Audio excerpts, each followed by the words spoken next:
네, 안녕하십니까. 2022년 1월 16일 울프입니다. 주열이 형 이건 너무한 거 아니냐고. 금리 이렇게 올릴 거야? 그렇다면 취금리니? 라는 내용으로 오늘 아침에 픽한 ETF는 타이거 은행입니다. 이 타이거 은행에 대해서는 매수 의견을 드리는 부분이고 금주 많이 상승한 섹터로 4.73%가 상승을 했습니다. 유가증권 및 코스닥 시장 상장 은행 분산 투자하는 그런 ETF고 이 주가의 추세상 상승의 추세에 있으나 이 단기적인 급등 흐름에 따라서 또 조정 가능성이 있으니 조금 주의해 볼 필요가 있다입니다. 장기적으로 봤을 때는 매수 의견이 좀 맞는 것 같고 자, 그 외에 일주일 이내 급등 섹터 ETF로는 타이거 라틴 35입니다. 4.19% 상승했고 이 역시 매수 의견을 좀 드리는 부분입니다. 투자 아이디어입니다. 대안의 선제적인 금리 인상 배경은 미국이 올리기 전에 우리가 먼저 올려서 대비하자입니다. 이게 가장 중요한 것이고요. 앞으로도 더 금리가 더 올라갈 가능성은 미 연준에 달려 있습니다.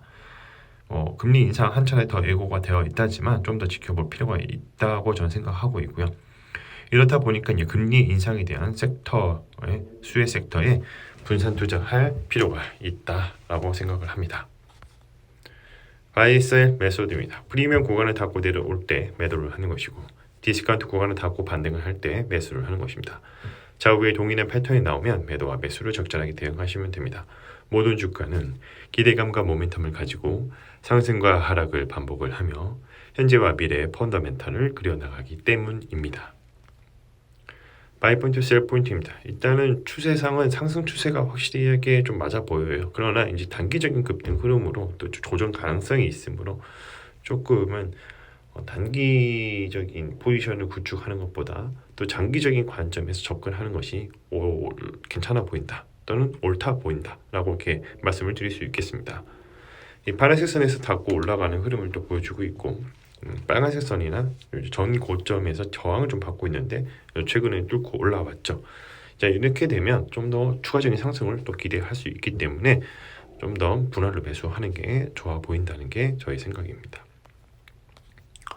거래대금을 체크를 하면 최근에 급등한 평균 거래량과 거래대금을 보여주고 있습니다.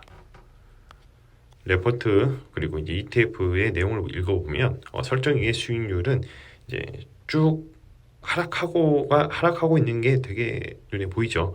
그러다가 이제 바닥을 찍고 다시 한번 올라와주는 흐름을 보여주고 있는데 이렇게 보면 여기서 이제 정체를 하면서 떨어질 가능성이 충분히 있어 보입니다.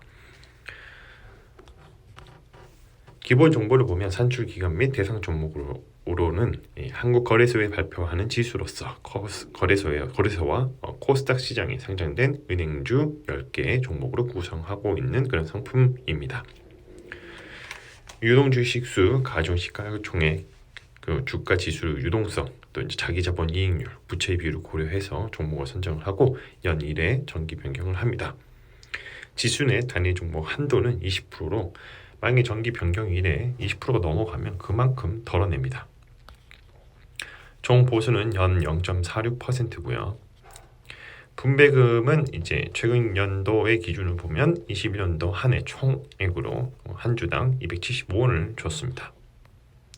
구성 종목을 보면 상단 그러니까 상위의 4가지만 가지고 왔는데 KB금융그룹 그리고 하나금융지주, 신한지주, 우리금융지주 이 순으로 비중이 설정되어 있습니다.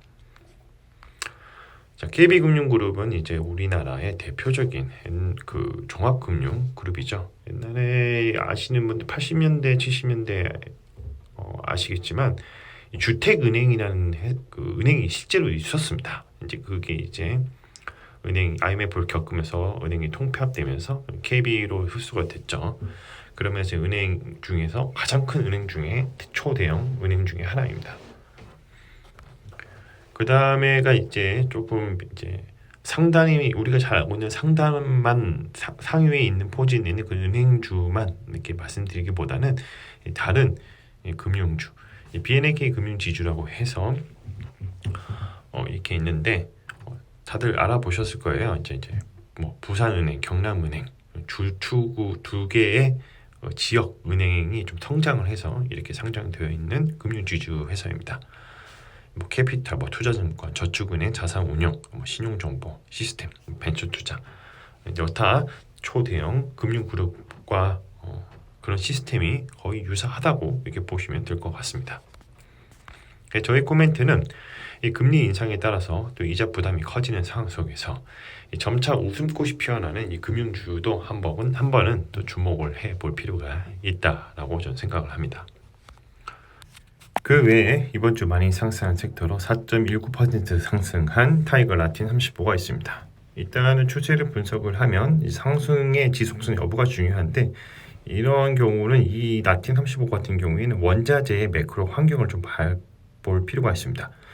최근에 이제 주가가 또 하단에서 털어오는 어라운드가 됐고, 또 추가적인 상승이 더 필요한 상황인데, 이 원자재의 그 수요가 점점점 더 많아지고, 그에 따라서 관련된 기업들에 대한 이익이 더 앞으로도 더 많아질 것이라고 이제 기대감이 또 넣어진다면, 여기에 따른 주가가 또 상승이 이루어질 것입니다.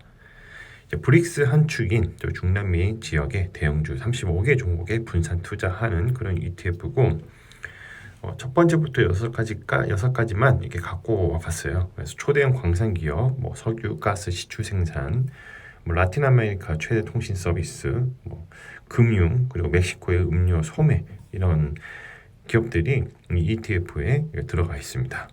이런 부분을 봤을 때 대부분의 이제 중남미 지역들이 광산, 그리고 뭐 석유, 시추, 이런 부분들이 상위에 포진되어 있기 때문에 매크로 환경에, 이 원자재 매크로 환경에 크게 조금 많이 휘둘릴 수밖에 없다. 그렇기 때문에 이러한 부분이 원자재 가격의 상승에 대한 수혜, 그에 따라 그렇기 때문에 이 매크로 환경에 대한 흐름이 지속성의 여부가 중요하다는 것이죠. 이게 바로 이제 ETF의 가격에 반영이 될 것이니까요. 이런 부분을 좀 참고를 하셔서 뉴스를 좀 면밀히 살펴보시면 좋을 것 같습니다. 마무리하겠습니다. 가격은 어떻게 결정되는가? 수요와 공급의 법칙을 따른다. 자, 리얼 옵션이 발생하게 되면 리얼 옵션의 가치가 반영이 시작이 되고, 가격의 이슈가 발생하면서 계속적으로 계단식으로 또는 주가가 가속화하면서 상승하게 됩니다. 리얼 옵션의 가치가 최대치일 때 가격이 바뀌었으므로 사람들의 생각이 바뀌겠죠. 시간이 지나서 주가의 흐름은 원래의 펀더멘탈로 수렴하게 되는데, 이를 리얼 옵션의 만기라고 합니다. 여기서 우리가 잊지 말아야 할 투자에 관한 명언이 2가지가 있습니다. 투자라는 것은 싸게 사서 비싸게 파는 것을 말하는 것이고, 자본주의의 핵심은 시장은 팽창한다 입니다. 매일 오전 8시 30분에 신규 레포트 차트를 분석을 하고요. 3가지 중에 하나를 선정을 합니다. 강력 매수, 분할 매수, 매수 관망 매도 의견을 제시 드리는 부분이고, 장시작 전에 유튜브 커뮤니티에 가장 먼저 업로드가 되니 이 점 참고 부탁드리겠습니다.